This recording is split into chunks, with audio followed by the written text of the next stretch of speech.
திருமணத்தில் தடை இருப்பவர்கள், கருத்து வேறுபாடு காரணமாக பிரிந்த தம்பதியினர் ஊத்துக்குழியில் இருக்கும் முருகப்பெருமானை வந்து தரிசித்தால், பிரார்த்தனை செய்தால் பிரச்சனை தீரும் என்பது ஐதீகமாக உள்ளது. வேண்டுதல் நிறைவேறியவர்கள் இந்த ஊத்துக்குழி முருகனுக்கு பாலாபிஷேகம் செய்து புது வஸ்திரம் சாற்றி வழிபட்டு வருகிறார்கள். வாய்ப்பு கிடைத்தால் நீங்களும் ஒரு முறை வந்து வழிபடுங்கள். இந்த முருகனின் அருளை பெறுங்கள். ஊத்துக்குழியில் இருக்கும் முருகப்பெருமான் பக்தர்களுக்கு மிகச் சிறப்பாக அருள் பாலித்து வருகிறார். இந்த கோவிலில் வெற்றி வேலாயுத சாமி தனியாக, வள்ளி தெய்வானையின்றி அருள் பாலிக்கிறார். இந்த கோயிலுக்கு செல்ல அகலமான படிக்கட்டுகள் உள்ளது. இதனால் அனைத்து வயதினரும் தினமும் வந்து செல்கிறார்கள். இந்த கோயிலில் அமாவாசை தோறும் சிறப்பு வழிபாடு நடைபெறுகிறது.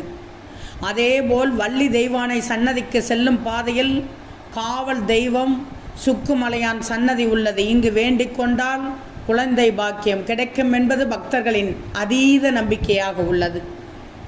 இந்த கோவிலின் சிறப்பு அம்சமே தைப்பூசம், வைகாசி விசாகம், கந்தசஷ்டி வெகு விமரிசையாக கொண்டாடப்படுகிறது. இந்த வெற்றி வேலாயுத சுவாமி திருக்கோயில் அங்குள்ள ஊத்துக்குழியில் இருக்கும் கதித்தமலை என்ற இடத்தில் அமைந்துள்ளது. தினந்தோறும் காலை 6 மணி முதல் 11 மணி வரையும், மாலை 5 மணி முதல் 8 மணி வரையும் பக்தர்கள் தரிசனத்திற்காக கோவில் திறக்கப்பட்டிருக்கும். இந்த ஊத்துக்குழி என்ற பெயர் வர காரணம் என்ன தெரியுமா? இந்த அகத்திய முனிவர் முருகன் கோயில் இருக்கும் அனைத்து இடங்களுக்கும் சென்று தரிசனம் செய்தார். அவருடன் நாரதரும் தேவர்களும் இருந்தார்கள். இப்படியான நிலையில் ஒரு இடத்தில் முருகனுக்கு பூஜை செய்ய அகத்திய முனிவர் நீரின்றி தவித்தார்.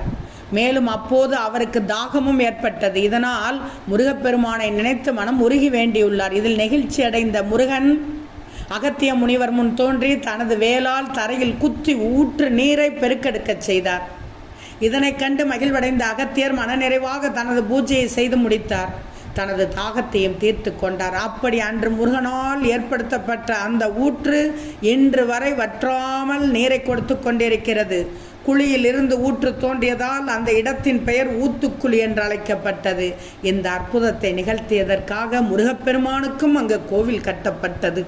வாருங்கள் அனைவரும், திருமண தடை நீங்கும், குழந்தை பாக்கியம் கிடைக்கும். உங்கள் வேண்டுதலை இந்த முருகன் கோவிலில் வைத்து விடுங்கள், உடனே நிறைவேறும்.